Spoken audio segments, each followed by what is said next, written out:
guys, for today's video, i-discuss naman natin yung mga warning signs of pregnancy. So kapag may naramdaman kayo ng isa sa mga simptomas na ito, agad pong magpa-check up sa ating mga health centers or sa ating obstetricians or dumiretso na po tayo sa hospital.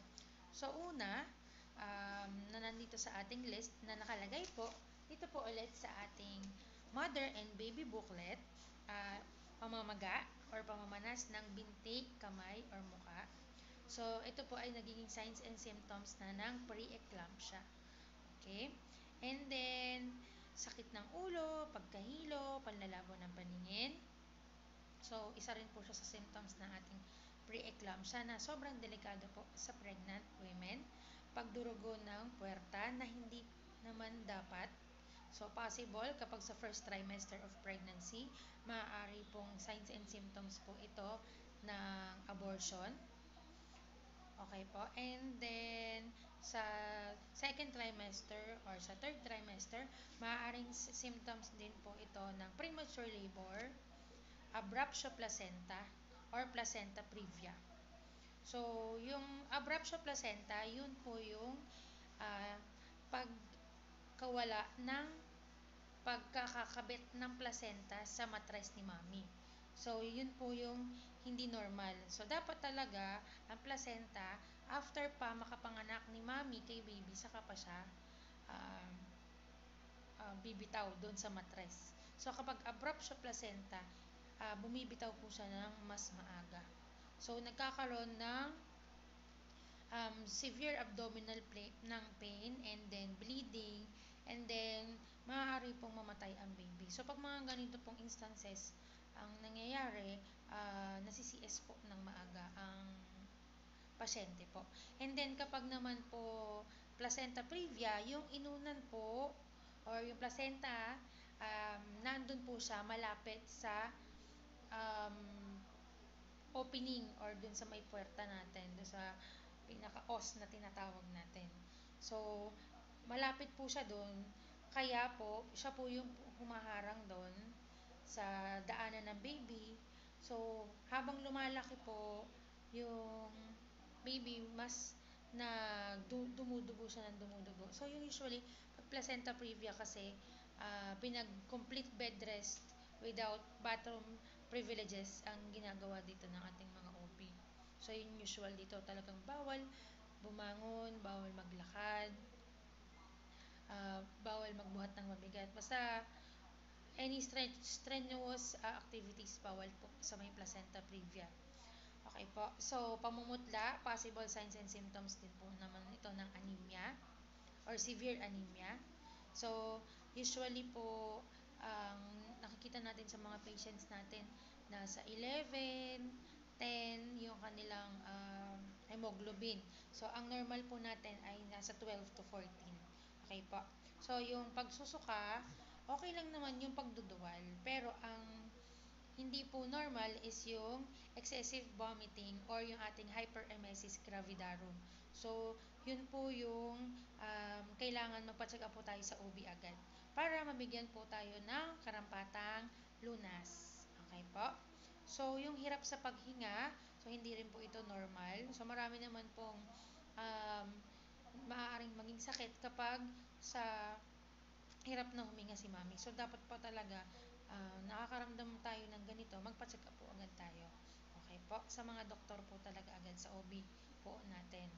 Okay? So, alam naman po natin na kapag midwives, normal pregnancy and delivery lang naman po kami.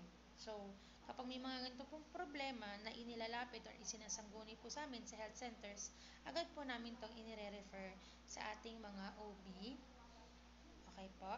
So, importante po na nagre-report po kayo kung ano-ano man yung mga nararamdaman nyo na hindi normal sa pregnancy. So, kaya po natin to sinishare sa inyo mga mommies para syempre lagi nating iisipin na ligtas ang may alam. So, next po natin, mahapding pag-ihi. So, possible signs and symptoms naman po ito ng urinary tract infection. And then, malabnaw, malatubig na lumalabas sa puwerta. So, possible po, nagkakaroon po tayo ng premature rupture of membranes or yung maagang pagputok ng panubigan, which is hindi rin po siya normal. Okay po. So, kailangan magsabi po agad kayo, kumonsulta agad po kayo kapag may ganitong senaryo na nararamdaman po kayo. Kasi, yung pagbabasa ng ating panty, normal siya sa buntis. Pero, kung maya't maya basa siya, eh nararamdaman nyo para lagi kayong umiihi kahit hindi naman, so kailangan ipacheck nyo kung ito po ba ay yung ating premature rupture of membranes na tinatawag. So, sa obstetricians po agad tayo pupunta or sa hospital po. Okay po?